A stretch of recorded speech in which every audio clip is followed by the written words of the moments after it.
Hello everyone, join me on our Taman Tugu Nursery Forest Trail. Okay, thanks for joining YB. So we have a few questions for you. What's taking your time most of this? What's taking your time these days? Now Parliament season is on, so I spend Monday to Thursday in Parliament. And on Friday and on weekends I'll head back down to my constituency in Muda. We're nearing Christmas and end of the year, entering a new year. I'm going to travel state by state to visit my Muda members and to do a listening tour, to meet up with as many people as possible to listen to their grouses, solutions, suggestions on how we can rebuild Malaysia together. Alright, what's the most difficult part about being a politician? Most difficult part?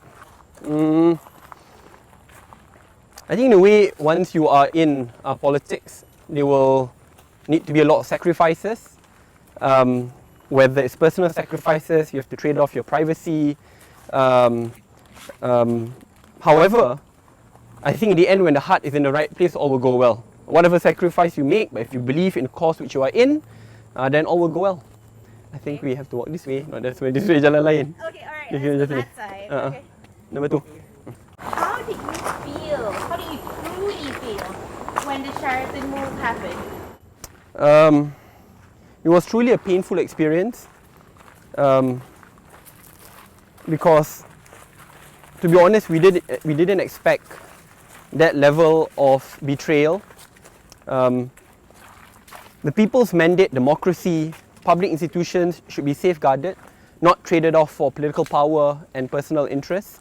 So when Sheraton did happen, it definitely weakened democracy for Malaysia.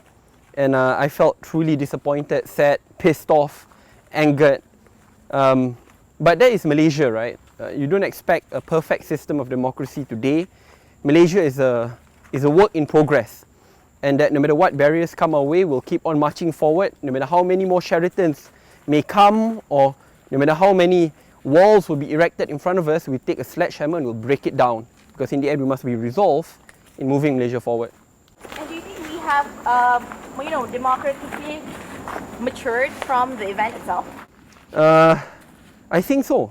The fact that Malaysians talk about it, know about it, some are angered, some were in support, but the fact is then it led to a more wholesome discussion on banning party hopping by enacting recall elections or anti-hopping laws, greater bipartisanship, greater public debates in Parliament, awareness of democratic rights and issues, the subsequent implementation of Undi 18. So again, in any democracy, it's never a perfect system. There are its flaws, but as a country, we need to learn from it and we need to progress from it together.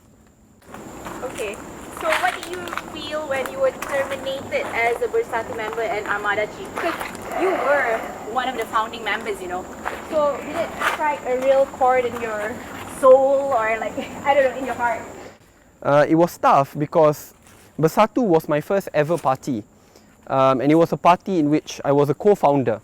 And I co-founded Bersatu when I was still in university. I was also juggling between many part-time jobs at the party which I helped build from scratch, especially its youth wing, which ended up being the majority of the party members. 55% of Bersatu members then were made up of young people, young men, young women below 40.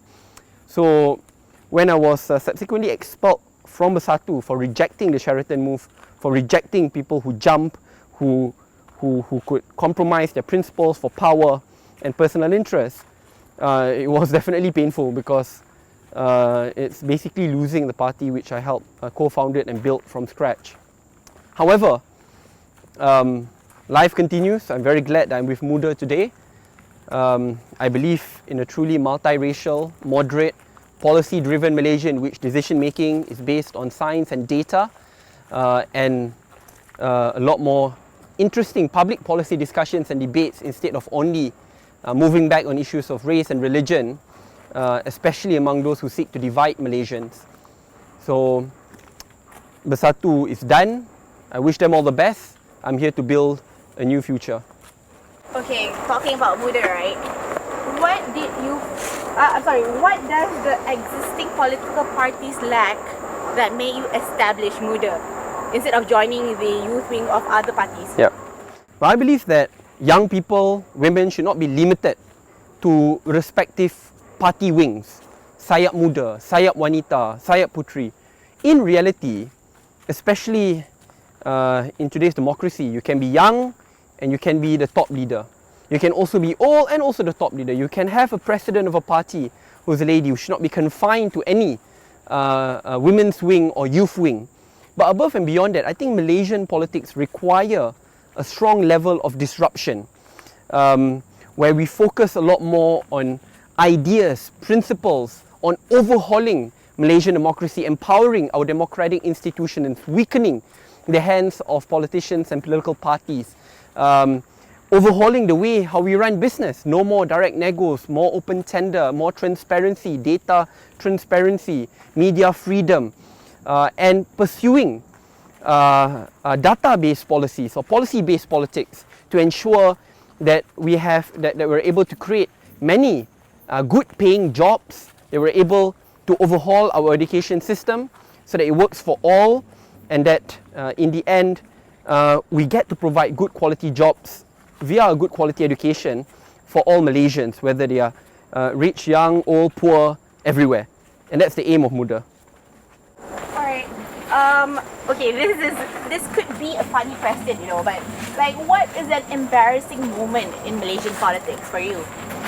It doesn't have to be like at present, it could be in the past as well. Embarrassing moment in Malaysian politics. I mean, there are many embarrassing moments which took place in Parliament, and I could recall many, you know, when suddenly the middle finger is raised up, like really, in a heated parliamentary debate, when many curse words are used, like the 4-alphabet